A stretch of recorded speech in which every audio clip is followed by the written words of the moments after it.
The first day of budget session in Parliament starting off on a rather controversial note. President Draupadi Murmu delivered her customary speech in Parliament before both houses of Parliament, where she listed out the government's achievements.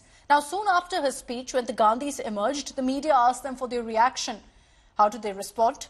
None of them spoke of the merits of what President Murmu said, and if they did critique that, completely fair. Instead, you had Sonia Gandhi and Rahul Gandhi in a conversation. Rahul Gandhi first saying boring, no comment. Then you had Sonia Gandhi referring to the president of the country, as a poor lady. Says she was clearly tired. In the end, she could barely speak.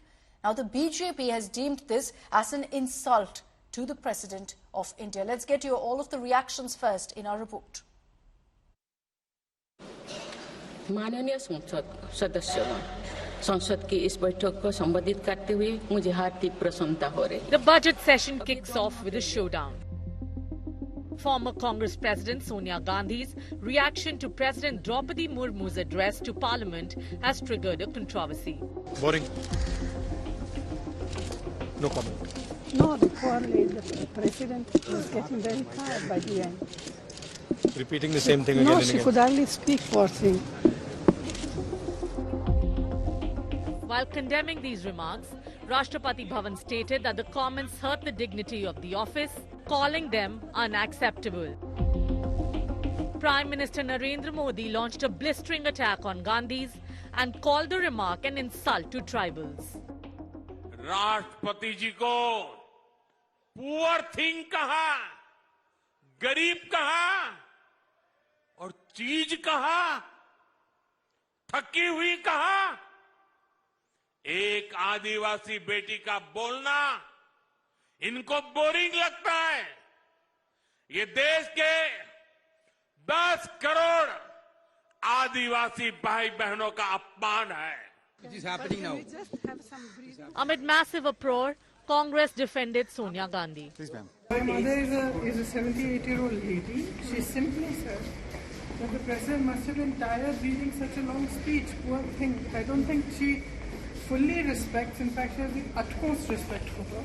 And I think it's very unfortunate that this kind of thing is twisted by the media.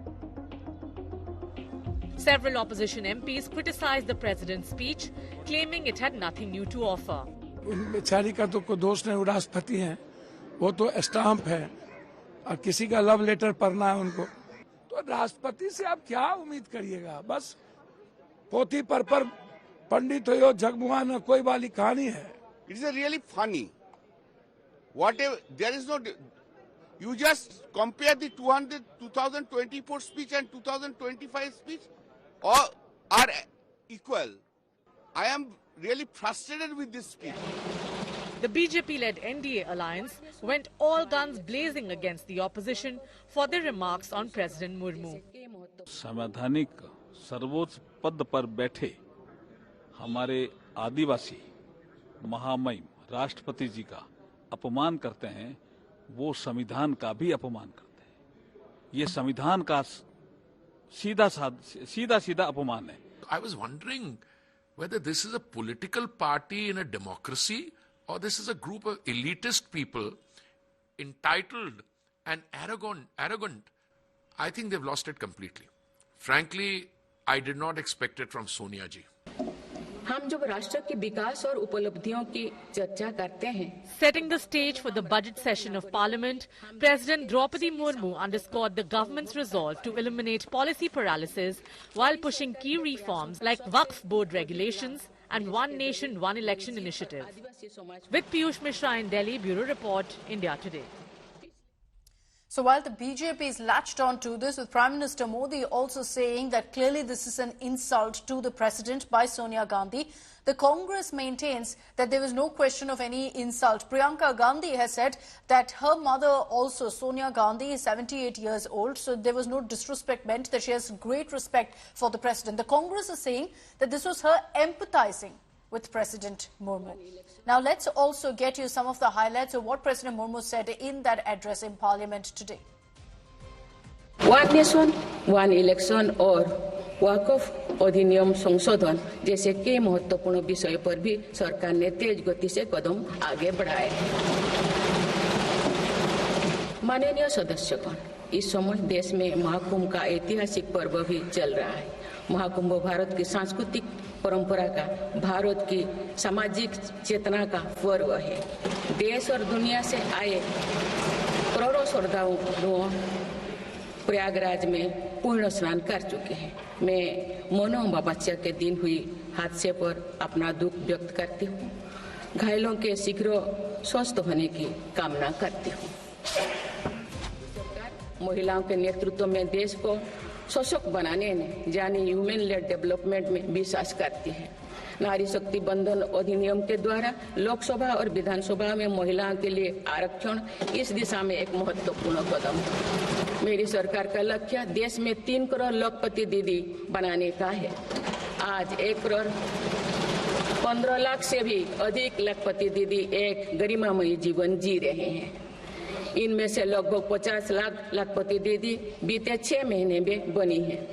मेरे सरकार ने मुक्त स्वर से मध्यम वर्ग के योगदान को न केवल स्वीकारा है बल्कि हर मौके पर उसे सराहा भी है।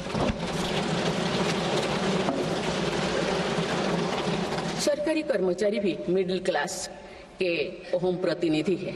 हाल ही में मेरी सरकार ने सरकारी कर्मचारियों के कल्याण के लिए 8वें वेतन आयोग के गठन का निर्णय लिया है।